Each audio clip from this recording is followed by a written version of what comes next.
Mais uma vez, uma boa noite a todos, né? Hoje vamos estar falando sobre José na prisão. José na prisão. E uma coisa que a gente deve prestar atenção é que ele não irá revelar sonhos, mas sim, ele irá fazer a interpretação dos sonhos. É no capítulo 40, mas eu já convido a todos a abrir a sua Bíblia no capítulo 39, versículo 20, 21, e olha só o que o Senhor diz lá. Capítulo 39, versículo 20 e 21, diz assim, 20. E o Senhor de José o tomou e o lançou no cárcere, no lugar onde os presos do rei estavam encarcerados. E ali ficou ele na prisão. Versículo 21. E o Senhor, porém, era com José, e lhe foi benigno, e lhe deu mercê perante o carcereiro. Agora o capítulo 40. Versículo 1 diz assim: passadas estas coisas, aconteceu que o mordomo do rei do Egito e o padeiro ofenderam seu senhor, o rei do Egito. Indignou-se Faraó contra os seus dois oficiais, o copeiro-chefe e o padeiro-chefe, e mandou detê-los na casa do comandante da guarda, no cárcere onde José estava preso. Versículo 4. O comandante da guarda pô-los a cargo de José para que o servisse, e por algum tempo estiveram na prisão. E ambos sonharam cada um seu sonho na mesma noite, cada sonho com a sua própria significação. O copeiro e o padeiro do rei do Egito, que se achavam encarcerados. Vindo José pela manhã, viu-os, e eis que estavam turbados. Então perguntou aos oficiais de Faraó, que com ele estavam no cárcere da casa do seu senhor, por que tendes hoje triste o semblante? Eles responderam, tivemos um sonho e não há quem o possa interpretar. Disse triste, aliás, disse-lhe José, porventura não pertence a Deus as interpretações? Contai-me o sonho. Então, o texto não revela a natureza exata, né, das acusações contra o mordomo do rei e o padeiro, exceto que eles ofenderam seu senhor, o rei do Egito. E o copeiro-chefe era suprir a mesa do faraó com vinho e dar o copo na mão do faraó. Isso quer dizer o seguinte, que quando ele servia o suco de uva para o faraó, né, ele teria que provar. Caso tivesse algum veneno, ele seria o primeiro a cair morto. E ele precisava beber um pouco do vinho antes de servir. E o padeiro-chefe era encarregado de suprir a mesa do rei com pão e outros itens assados. E os oficiais desse escalão costumavam ser os confidentes favoritos do rei e exerciam influência política. E os crimes dos quais eles foram acusados deviam ser graves, pois indignou-se Faraó contra eles. E esses dois importantes servos do faraó foram confinados na casa do comandante da guarda, considerando que o título de Potifar, comandante da guarda, provavelmente essa prisão ficava dentro da propriedade dele. E onde ele foi encarregou José de todos os presos, e os presos do rei foram colocados no cárcere, onde José também se encontrava preso.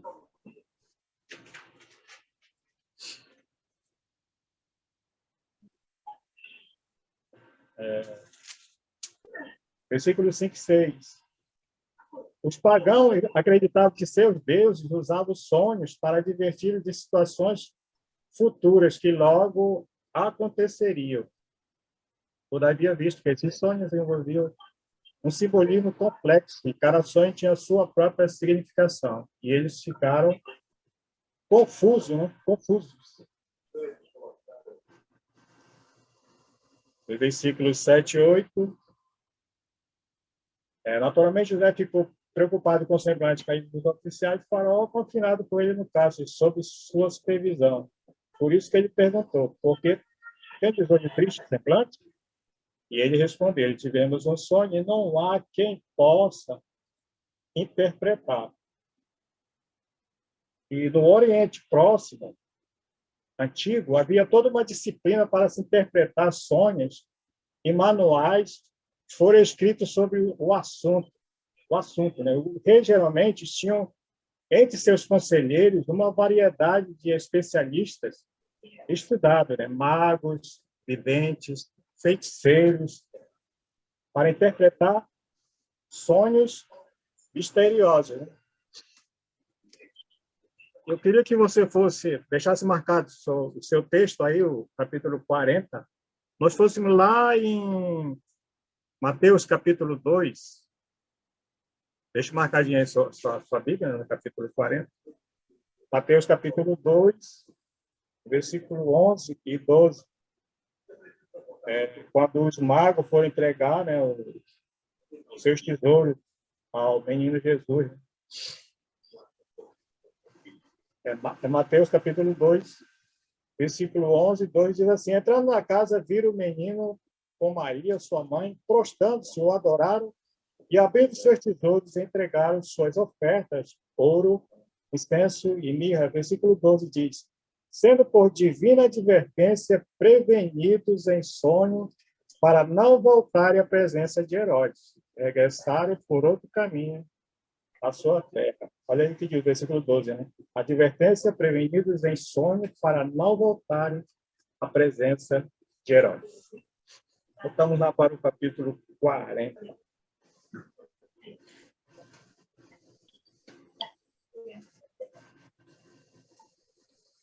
E eles também acreditavam que, ao usar a feitiçaria, quem interpretava habilmente podia induzir sonhos bons.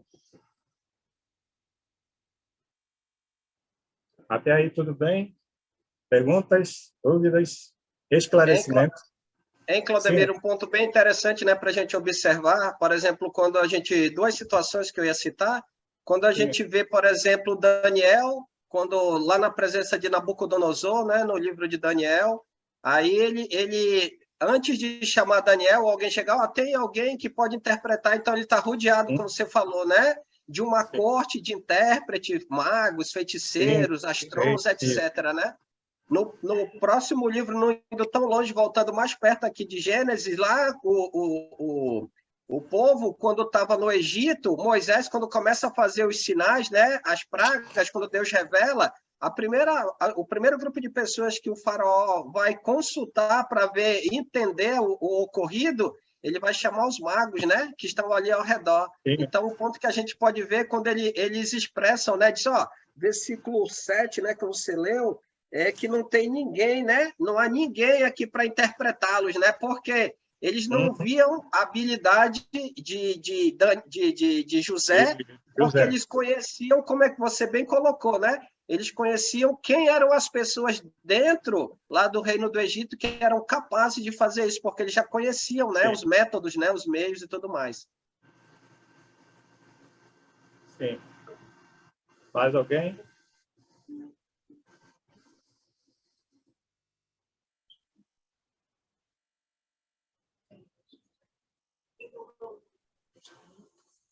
Podemos continuar, né?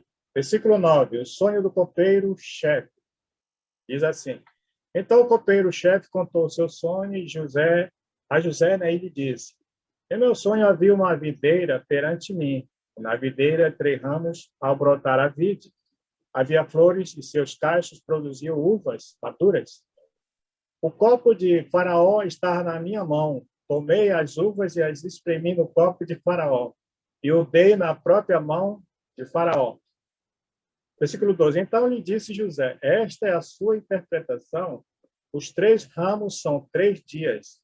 Dentro ainda de 3 dias, Faraó te reabilitará e te reintegrará no teu cargo.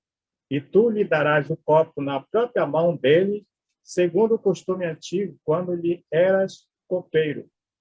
Porém, lembra-te de mim quando tudo te correr bem, e rogo-te que sejas bondoso para comigo, e faças menção de mim a Faraó, e me faças sair desta casa. Porque, de fato, fui roubado da terra dos hebreus, e aqui nada fiz, para que me pusesse nesta masmorra. Então, o copeiro-chefe começou a relatar seus sonhos a José, e ele viu uma videira perante si, que tinha 3 ramos. Um aspecto notável do sonho era a rapidez com que aconteceram os 3 estágios, né, do crescimento. Ao brotar a vide, havia flores, os seus cachos produziam uvas maduras. E os próximos 3 fatos também ocorreram numa rápida sucessão, estando o copo de Faraó na sua mão. E o copeiro tomou as uvas, espremeu no copo de Faraó e deu o copo na própria mão de Faraó. E a interpretação de José veio rapidamente. Ele não precisou de tempo para ponderar, meditar ou até orar por isso. E essa pode ser uma prova do seu relacionamento íntimo com Deus. Não esquecendo, né, que nós lemos lá no 39, é o 20, 21. O Senhor, porém, era com José. Ele foi benigno e lhe deu mercê perante o carcereiro. E José deu esta interpretação. Os 3 ramos são 3 dias, dentro ainda de 3 dias, Faraó te reabilitará e te reintegrará no teu cargo. Em outros contextos, a expressão se refere a Deus reabilitar, o salmista abençoado e atendendo sua oração. Nesse caso, José está assegurado ao copeiro que ele logo seria restaurado às boas graças do seu ofício.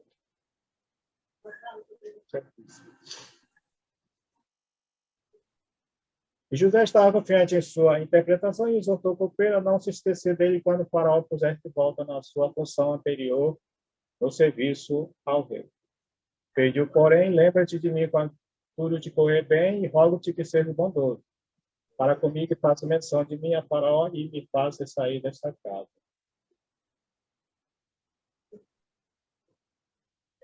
E isso realmente não aconteceu, né? Que foi a libertação de José, que ele não fez. Mais tarde não vamos ver. José deu ao copeiro a responsabilidade de falar com o Faraó a seu favor, mas isso não visava simplesmente pagar uma dívida. E José insistiu na sua inocência e afirmou que seu encarceramento era um erro judicial. De fato, mencionou que fora roubado da terra dos hebreus. E o povo de Deus também era chamado de hebreus nos dias de Saul.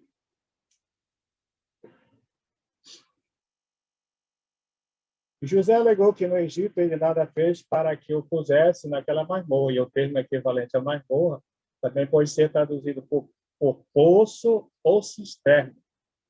E alguns pensam que ele é usado aqui como uma hipérbole, uma expressão, né? Expressando como José sentiu ao ser lançado no poço pelos irmãos. Ainda que esta seja uma possibilidade, é claro que poços ou cisternas também servem como excelentes masmorras ou cárceres, porque aí a pessoa não tem como fugir, né? Se fosse jogado num poço ou numa cisterna, não tem como a pessoa fugir. Perguntas, dúvidas, esclarecimentos? Eu estou com a mão levantada aqui. Sim, irmão, pode falar. Ok. É assim, qual que é o nome do irmão? Claudemiro. Ok. O senhor é o professor hoje à noite, então, né? Eu cheguei um pouquinho atrasado, né? Ok. O senhor falou assim, sempre eu pensei, né? Sobre essa proximidade de José com Deus. Eu acho que a gente não tem dúvida que ele tinha essa proximidade desde que era jovem, pelos relatos que a gente vê desde a casa do pai dele. Mas é interessante, assim, o irmão falou que devido à proximidade, ele interpretou os sonhos. E realmente, lá no caso do sonho do faraó, que logo vamos ver adiante, ele até fala para Faraó, né? O interpretar não está em mim, mas vem de Deus. Mas, sabe, tem uma coisa muito interessante aqui, porque quando José contou os 2 sonhos que ele teve para os irmãos dele, o primeiro sonho contou só para os irmãos, e depois o segundo sonho contou para os irmãos e para o pai. Todos repreenderam ele. E o interessante daquela história é que todos sabiam direitinho o que representava todas aquelas coisas do sonho dele. Já pensaram nisso? Então, parece que na casa de Jacó, eles entendiam bem o significado dessas coisas, também por um outro lado, né? Porque pelo menos naqueles 2 sonhos de José, os irmãos entenderam bem o que significava, né? Então, talvez, como eu já falei até numa aula que eu dei, de certa forma, às vezes a gente julga muito os filhos de Jacó pelos erros deles, mas acho que às vezes a gente deve pensar se por nossas dificuldades de entender a palavra de Deus, e vendo como eles, de certa forma, parece que tinham uma facilidade de entender, apesar de não fazer, que talvez eles estivessem mais perto de Deus do que nós. 40. Oi? Não, pode continuar. Então talvez eles fossem mais próximos de Deus do que nós somos hoje, porque nós temos dificuldade de entender a palavra de Deus, né? E então só queria lembrar disso. Mas realmente, o próprio José admite que o interpretar e o entender os sonhos não é dele, vem de Deus, ou vem do conhecimento da palavra de Deus, né? Só queria lembrar isso. Sim. Mais alguém? Cláudio. Cláudio. Deixa eu falar. Logo no final do capítulo 8, do versículo 8, do capítulo 40, a gente observa uma ação de José. A gente observa uma ação de José. Ele fala assim, disse-lhe José, porventura não pertence a Deus as interpretações?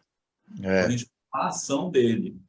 Ele estava ali observando as coisas, entendeu? Ele não estava inerte, né? Ele estava ali observando as coisas e vendo uma oportunidade. Quando ele viu essa situação, né, dessa pessoa que estava presa junto com ele, aí já se aproximou e utilizou, inclusive, dizendo que a interpretação vem de Deus. Olha só, vendo o apego, né, que ele tem com Deus, tá vendo tudo que Deus já havia feito na vida dele, a proteção que Deus tinha conduzido a vida dele até ali.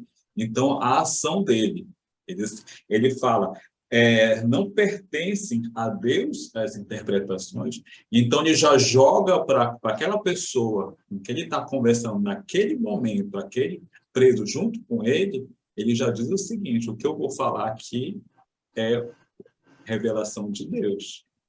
Né? Ele já jogou a situação, ele se aproveitou, analisou e sabe que Deus está com ele, Deus está conduzindo a vida dele. Aí ele fala, aí ele toma uma ação. Contai-me o sonho, o Zé fala. Contai-me o sonho. Então, isso serve de uma lição para a gente. A gente tem o dever, né, o compromisso de orar, pedir a Deus, mas também a gente tem que agir. Às vezes a gente está passando por dificuldades, né? Às vezes dificuldade de relacionamento, de doença, de financeiro. Não é só a questão da oração, do clamor a Deus, mas é do agir. né, de se tratar, de se cuidar da sua doença, de procurar se tratar, de procurar um trabalho, de uma renda, né, buscar e colocar sempre Deus à frente, mas você tomando a iniciativa, tomando as ações. Deus ele vai conduzir, mas você não pode ficar inerte. E você não vê essa posição inerte por parte de José.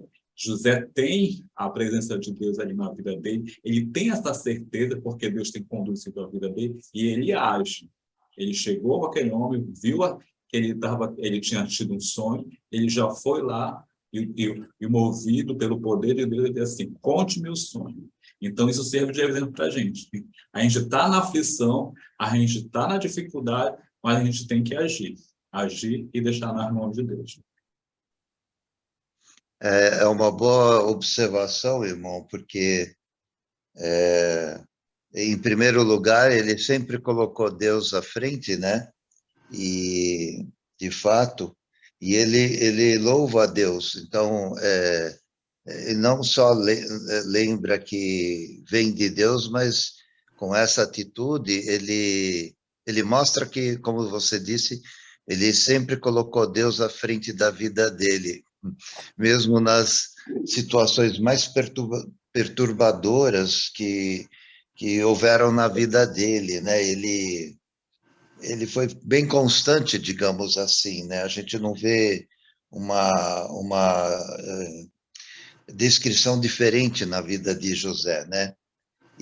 Mas ele louva e ele age, muito bem lembrado.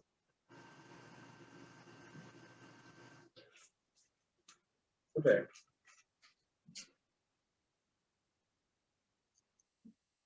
Continuando. Agora, o sonho do padeiro-chefe. Vendo o padeiro-chefe que a interpretação era boa, disse a José, eu também sonhei, e eis que 3 cestos de pão alvo me estavam sobre a cabeça, e no cesto mais alto havia de todos os manjares de Faraó, arte de padeiro, e as aves os comiam do cesto na minha cabeça.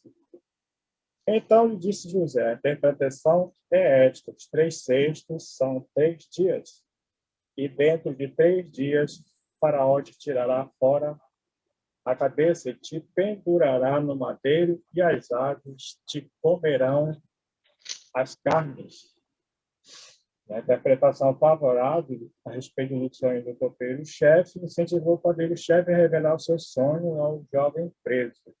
A esperança de que também recebesse uma boa interpretação. Ele começa dizendo, eu também sonhei, e eis que 3 cestos de pão, algo estava sobre a cabeça. Continuando a narrar o seu sonho, o padeiro disse, um cesto mais alto havia de todos os manjares de Faraó. E a parte mais problemática do sonho era a incapacidade do padeiro de espantar as aves. Elas comiam os deliciosos pães do cesto de sua cabeça, sem qualquer hesitação, que se veria com certeza, José apresentou ao padeiro a interpretação do seu sonho. Contudo, deixou as más notícias para o fim, dando ao sonho do padeiro a mesma significação inicial dada ao sonho do copeiro. Ele disse que os 3 cestos, assim como os 3 ramos, representam 3 dias. Então, toda a conversa ficou sinistra assim que ele revelou. Dentro ainda de 3 dias, Faraó te tirará fora a cabeça, te pendurará no madeiro, e as aves te comerão as carnes. Tirará fora a cabeça. Depois de ser decapitado, o corpo do padeiro seria desonrado, sendo pendurado no madeiro, ou seja, empalado numa estaca. Independente de como eram mortos os presos executados, geralmente eram pendurados como um aviso a todos do possível destino de quem cometesse horríveis crimes. E as aves comeriam a carne do padeiro, assim como comeram a comida no cesto do sonho.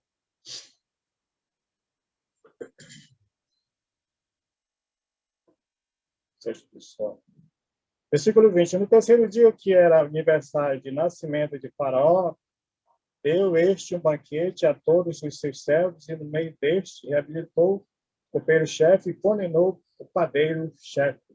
E ao copeiro-chefe reintegrou no seu cargo, no qual dava o copo na mão de Faraó. Mas ao padeiro-chefe enforcou como José havia interpretado. O copeiro-chefe, todavia, não se lembrou de José, porém, ele se esqueceu. Tanto que ele pediu para ele, né, que acabou esquecendo do rapaz preso lá na mascote. E o terceiro dia após José ter interpretado os sonhos, era um dia especial em que se celebrava o aniversário do nascimento de Faraó. Era comemorado como um feriado nacional, no qual todos os negócios oficiais eram suspensos e o povo se juntava para festejar. E Faraó deu um banquete com bebidas, convidou todos os seus servos, funcionários públicos, e ali reabilitou o copeiro-chefe, condenou o padeiro-chefe nas formas protestantes preditas por José. Faraó exonerou o copeiro e reintegrou o seu cargo. E esse ato significa que o servo ainda era confiável para provar do copo do rei, constatando que não estava envenenado. E depois, servindo na mão de Faraó, todavia o padeiro-chefe foi declarado culpado de um crime grave contra Faraó. Portanto, o réu deu ordens e o enforcou. Esses fatos ocorreram exatamente como José havia interpretado os sonhos. E o copeiro-chefe, todavia, não se lembrou de José, porém dele se esqueceu, e apesar das palavras encorajadoras que José dissera ao copeiro, este ex-preso não se lembrou de José, nem de seu pedido. Em vez disso, dele se esqueceu, e não mencionou a interpretação de seu sonho ao faraó. José foi deixado amargamente decepcionado na mesma situação lamentável em que os servos do faraó se encontravam. E o pobre rapaz teve de padecer no cárcere por 2 anos. Mas isso ele vai ser liberto só lá no capítulo 41, que é a nossa próxima aula, com outro professor. Então foi isso. O pobre rapaz teve de padecer no cárcere por mais 2 anos. Bom, perguntas, dúvidas, comentários, eu tenho alguma coisa aqui para observar. Sim. Porque justamente no 41:1 diz, passado 2 anos completos, né? Exato. O faraó teve um sonho. Então, nós sabemos que depois que ele interpretou esses 2 sonhos aqui na prisão, passaram-se 2 anos. E, como nós vamos ver no capítulo 41, José se tornou vizir lá no Egito com 30 anos. Então, os sonhos ele interpretou quando ele tinha 28 anos. Ele até era novo, né? E aí, se a gente fizer uma continha aqui, a gente pode se recordar, José, quando foi vendido como escravo, ele tinha 17. Então, o que nós sabemos é que o período que ele ficou na casa de Potifar, mais o período que ele ficou na prisão até interpretar esses 2 sonhos, foi de 11 anos. Depois, 11. Depois desses 11 anos, ele ficou ainda mais 2 anos na prisão, até que o faraó teve o sonho dele. Esses 11 anos, provavelmente a maior parte do tempo ele ficou na casa do Potifar, né? Eu acredito, porque para Potifar ter se abençoado através de José, Deus fez isso não do dia para a noite, né? Não enriqueceu Potifar de um ano para outro, né? Deus age assim com o tempo, né? As coisas evoluem, mas para Potifar e para José era visível o que estava acontecendo. Então, vamos dizer, talvez ficou uns 8 anos na casa de Potifar, mais uns 3 anos na prisão, porque também na prisão ele precisava de algum tempo para ter a confiança do carcereiro, que confiou tudo para ele, né, dentro da prisão. Isso é surpreendente, né? Então, a gente vê que vamos dizer assim, a gente vê mais ou menos o período de tempo que se passou aqui, né? A gente consegue saber por essas passagens, né? Sim. Giovanni. Giovanni. Desse estudo, o capítulo 40, em tese, ele é bem esclarecedor, só querendo buscar muitas coisas para tirar leite de pedra. Então, ele é bem tranquilo, penso eu. Mas, para mim, ele traz, não só agora, como desde o começo de Gênesis, e toda a Bíblia é assim. Aqui eu vejo bem claro na vida de José, Romanos 8:28, onde Deus age em todas as coisas para o bem daqueles que o amam. Então, José, mesmo na prisão, foi de agrado do carcereiro, deve ter tido suas regalias ali. Deus agindo, colocando aqueles dois prisioneiros com sonhos, para que futuramente o copeiro vai ajudar lá o faraó, que vai ter um sonho. Então, Deus está agindo nas pessoas, Ele age nas nossas vidas, que amamos a Deus. E Jesus disse que o amar a Deus é conhecer seus mandamentos e obedecer. Então, cada vez que a gente estuda mais a Bíblia, né, mais a gente se apaixona, mais o Espírito Santo age em nós e nos ajuda a conhecer a vontade de Deus. Era isso. Sim. Um ponto também que você observou, Claudemiro, que é bem interessante, lá no 15, né, quando ele fala que me puseram nessa masmorra, e um ponto que a gente pode observar, como você bem trabalhou, a ideia de buraco, né? Então ele se encontrava numa situação extremamente precária, seja lá o padeiro-chefe, né? Seja o copeiro, seja o próprio José. Então ambos estavam na mesma situação. Só que a grande diferença entre os três, qual era? Aí, como você até fez na introdução, né? 39 e 21, né? Que o Senhor era com José. E aí que é o detalhe, trazendo uma lição importante para a gente hoje. Pode ser a situação que estiver nos rodeando, desemprego, enfermidade, recurso financeiro e etc. Mas eu diria, pegando a lição importante aqui de José, dentro do contexto de Gênesis, o que nos importa é que nós possamos estar com quem? Com o Senhor. O Senhor Sim. esteja conosco, que a gente possa aplicar a palavra, que a gente continue buscando conhecimento, vivenciando esse conhecimento.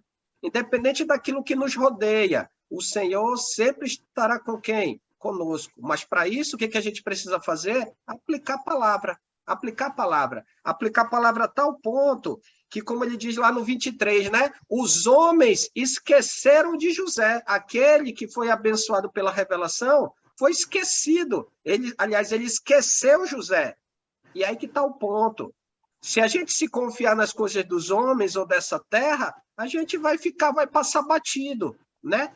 Nós precisamos confiar em quem? Em Deus. Precisamos estar no Senhor, porque independente do tempo, independente das situações, independente do homem, Deus sempre vai lembrar quem é o Sergião, quem é a Dona Jura, Claudemiro, Renato, Geisa, cada um de nós. Ele sabe e ele nos conhece. E se nós confiarmos nele e buscarmos aplicar a sua palavra, não tem como ele nos esquecer. No seu tempo, na sua hora, ele revela o cumprimento da sua vontade. São duas lições importantes que eu observo aqui também, Claudemiro. Sim, muito bom. Bem, queria só reforçar o que o Santo está falando, né? É que logo no capítulo 14, no versículo 14 do capítulo 40, né? Ele fala que ele tipo assim, ele faz um pedido, né? Tipo, uma solicitação, um clamor pro rapaz para quem ele interpretou o sonho. Porém, lembra-te de mim quando tudo te correr bem, e rogo-te que sejas bondoso para comigo, e faças menção de mim a Faraó, e me faça sair desta casa. Aí o que acontece? Lá no último versículo, no versículo 23, o que ele fala? O copeiro-chefe, todavia, não se lembrou de José, porém dele se esqueceu. O José fez a parte dele? Fez. Ele fez a parte dele. Ele foi lá, ajudou este senhor. Né? Ele fez a parte dele, foi lá, ajudou o senhor. Deus estava conduzindo e cuidando dele. Né? Mas e tudo que ele pôde fazer para resolver a sua situação, ele fez. Ele foi lá, conversou, interpretou o sonho, conversou com ele, mas ele esqueceu, como qualquer outro ser humano, né? A gente confiar nas pessoas, né?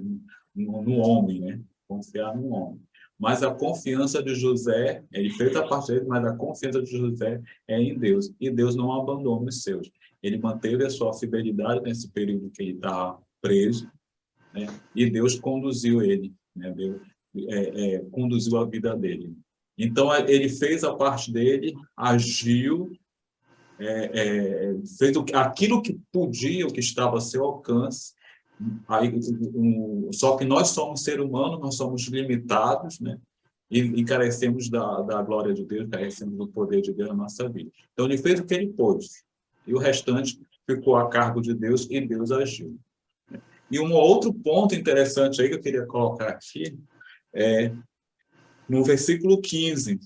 Porque, de fato, fui roubado da terra dos hebreus, e aqui nada fiz para que me pusessem nesta masmorra. Olha só, um detalhe importante que a gente tem que observar. Lembra que logo nas aulas anteriores, até mesmo eu comentei, que ele sempre estava calado, né? Esse versículo aí traz uma revelação importante. Ele falou, ele se expressou talvez não diante de um juiz, de alguém que esteja julgando, ou do próprio seu chefe, né? Mas ele, entre as pessoas com quem ele está ali preso, ele falou que ele era inocente, que ele não fez nada que merecesse dele estar ali na masmorra. Né? Ele estava se defendendo, esse é um detalhe importante. Então, ele falou, né, no meio, lá, principalmente onde estava preso naquele momento, que ele era inocente, né? Que ele estava ali de forma injusta. Mas, como a gente está vendo na lição, ele está sempre confiando em Deus. Deus sabe que ele está sendo injustiçado, mas Deus vai dar o conforto para ele. Me lembrei Uma de ti, outra Davi. coisa.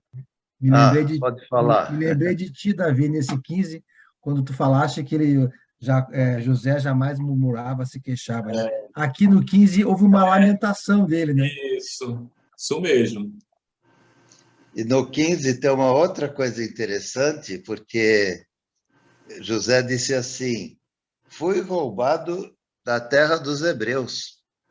Veja, ele considerava aquela terra onde ele nasceu a terra dos hebreus.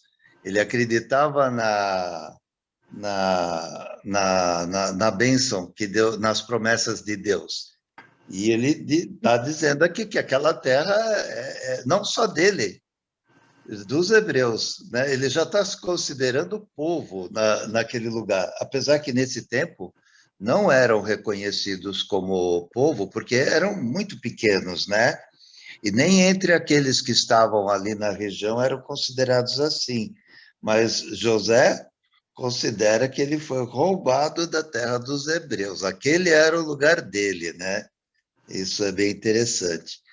Mas voltando naquele assunto lá do copeiro-chefe, de fato ele esqueceu, né? Eu acho que a situação dele não era muito fácil, porque eu não sei quanto a vocês, mas você sabe, eu sou meio complicadinho.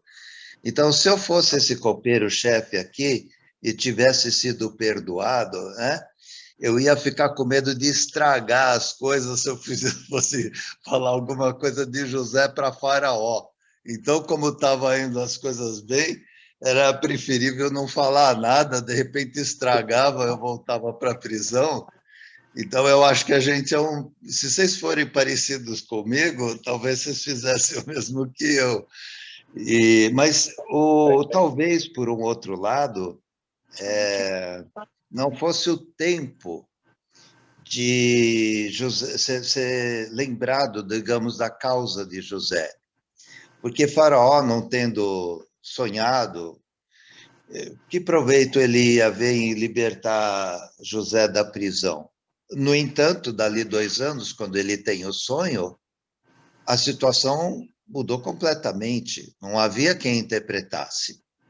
E o faraó tinha tido um sonho e ele estava muito preocupado com aquilo. Já estamos adiantando a aula, né? Mas então, o que eu quero dizer assim, é que tem o tempo correto também para as coisas acontecerem. O nosso tempo não é o tempo de Deus. E a gente tem que aguardar com paciência, porque a gente, assim como o José não estava entendendo muito bem o que estava acontecendo, né? Nós também, a gente não entende, às vezes, por que as coisas acontecem com a gente, né? Então, a gente tem que confiar em Deus e aguardar, ter paciência. Muito bem. Mais alguém? Um ponto que eu queria só comentar, dentro disso que o irmão Eduardo comentou, dos hebreus, né? O próprio Abraão, lá em Gênesis, né? A gente estudando com ele o contexto de Gênesis, aí lá em Gênesis, de Hebreus, perdão, estudando o contexto de Hebreus com Enio, aí lá em Gênesis, capítulo 14, quando Ló é preso, né, pelos reis, aqueles 5 reis, até foi o Aníbal Júnior que deu essa aula, que capítulo 14, versículo 13, pois, porém, veio um que escapara e contou a Abraão, o hebreu. Então, provavelmente, essa menção de hebreu, ou hebreus, como ele usou no plural aí, ele está fazendo uma referência à família dele, né? Como sendo descendência de Abraão, e acredito que ele está fazendo uma citação mais no contexto de família, pela quantidade, seja de Jacó ou do próprio Esaú, não dá para ter uma referência, mas provavelmente ligando diretamente à família de Jacó, pela quantidade de filhos, e provavelmente já os netos de Jacó, que já habitavam junto com ele, dos irmãos de José. Então, talvez ele fazendo uma referência já no contexto da família, né? No sentido de hebreus, ou seja, estou usando esse termo no plural já, que eles eram descendentes de Abraão, o chamado o hebreu. Só para esclarecer. Eu deixo fazer uma observação, né, em relação, porque a gente viu na aula anterior, né, falando sobre a mulher do Potifar, falando sobre aquele hebreu, né, e a gente ouve de novo hebreu, né. Eu tenho assim uma linha de raciocínio, né, é uma suposição minha, né, que um dos descendentes, né, de Sem, filho de Noé, se chamava Eber. Eber, e ele viveu muito tempo, viveu uns 4 séculos. Né? Provavelmente viu o nascimento de várias gerações, inclusive a de Abraão. Ele deve ser um antepassado de Abraão. Então, esse Eber, que viveu muito tempo, depois dele, os seus filhos, neto, bisneto, viveram menos tempo. Provavelmente enterrou todos eles. E ele viveu muito tempo. Então, praticamente, acredito eu, uma posição minha, acredito eu que a referência que se deu a Abraão, a referência que se deu agora a José, provavelmente esses filhos de Eber, né? Esses descendentes de Eber, que seriam os hebreus. É uma posição minha, do que eu já estudei, do que eu já pesquisei, em relação à linhagem de Abraão. Essa é uma... Não é suposição, não, Davi, é Heber mesmo. Uma da... Não, mas é suposição. Porque ninguém sabe exatamente de onde veio o nome hebreu. E o irmão Davi tem razão quando ele fala que é uma das possibilidades, porque assim, os descendentes de Eber, a gente vê falando sobre ele lá em Gênesis capítulo 11, e sobre a descendência desde Adão, os descendentes de Eber, esses descendentes dele vieram os semitas. E mais, os semitas, esses semitas descendentes de Eber, eles ocuparam a terra depois do rio Eufrates, que era o deserto, né? Que é para onde também, no final, Abraão foi, né? para essa região depois do rio Eufrates. Então, os descendentes de Éber foram para essa região, assim como Abraão também acabou indo. Então, uma das suposições é que o nome hebreu deriva justamente desse antepassado Éber, né? É uma das possibilidades, né? Também uma outra possibilidade é que existe registros no Egito e outros povos, aquelas 382 cartas de Amarna que foram enviadas para Faraó no tempo de Josué, de Moisés. Eles falavam dos abirus, e que os abirus estavam conquistando a terra de Canaã. Então, abirus e hebreus provavelmente se fala do mesmo povo, porque abiru tem as consoantes H, B, R, e hebreu também, H, B, R, porque no hebraico não existe as vogais, A, E, I, O, U. Então, cada povo soletrava um pouco diferente, digamos assim, esse nome.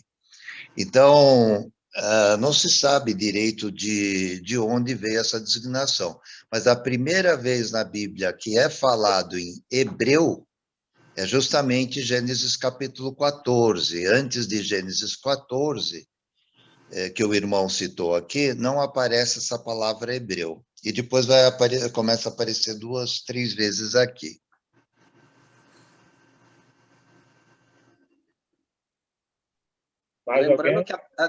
Lembrando que a terminologia semita, Sem, ele era avô de Éber, né? Ele não era descendente de Éber, só para ficar claro. Quem? Não entendi. Sem, Cã e Jafé. Éber veio depois, né? Ele era neto de Sem. No caso, os semitas, eles eram descendentes de Sem, né? Os hebreus ou os descendentes também de Éber vieram depois, né? Só para... Éber vem Sem, algumas gerações vem Éber, algumas gerações vem Abraão. Então, daí que vem. Semitas não é porque veio de Sem. Semitas, o motivo do nome semitas não é porque derivaram de Sem, até onde eu sei.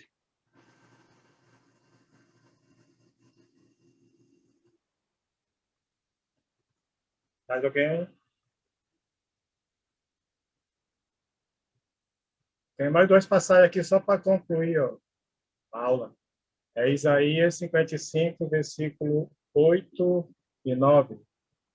Isaías 55, versículo 8 e 9. Diz assim o versículo 8: porque os meus pensamentos não são os vossos pensamentos, nem os vossos caminhos, meus caminhos, diz o Senhor. Versículo 9. Porque assim como os céus são mais altos do que a terra, assim são os meus caminhos mais altos do que os vossos caminhos, e os meus pensamentos mais altos do que os vossos pensamentos. Atos, capítulo 5, versículo 29. Atos, capítulo 5, versículo 29. Diz assim: então Pedro e os demais apóstolos afirmaram: antes importa obedecer a Deus do que aos homens. Sabe?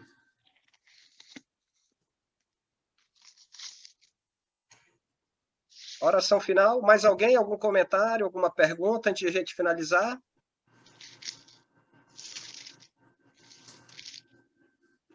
Boa noite a todos.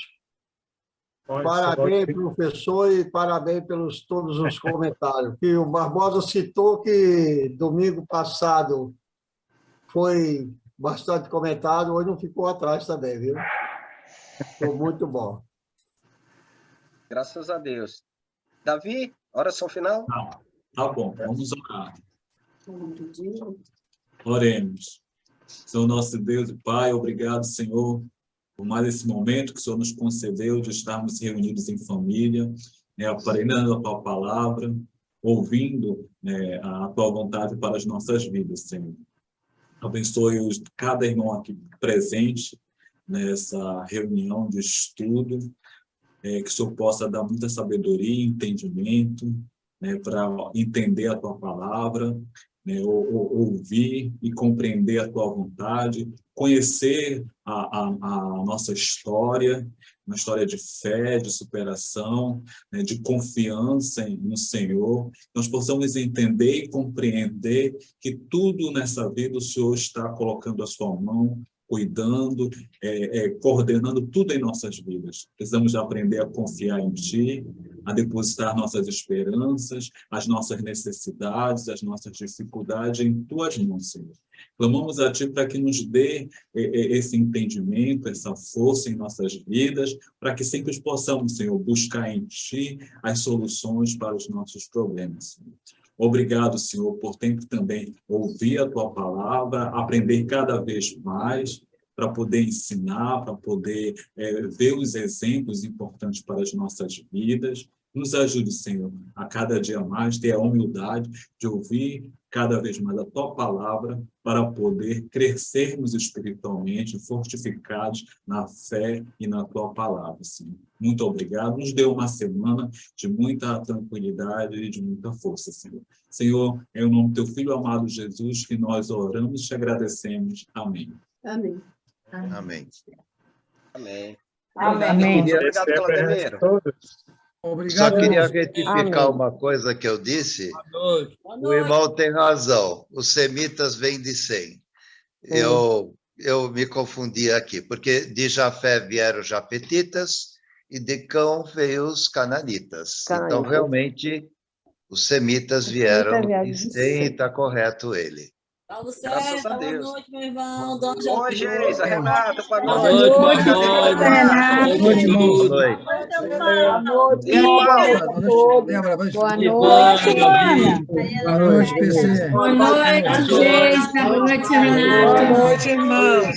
Pede o horário. Boa noite, Kátia. Boa noite, Lica. Boa noite, Mana. Boa noite,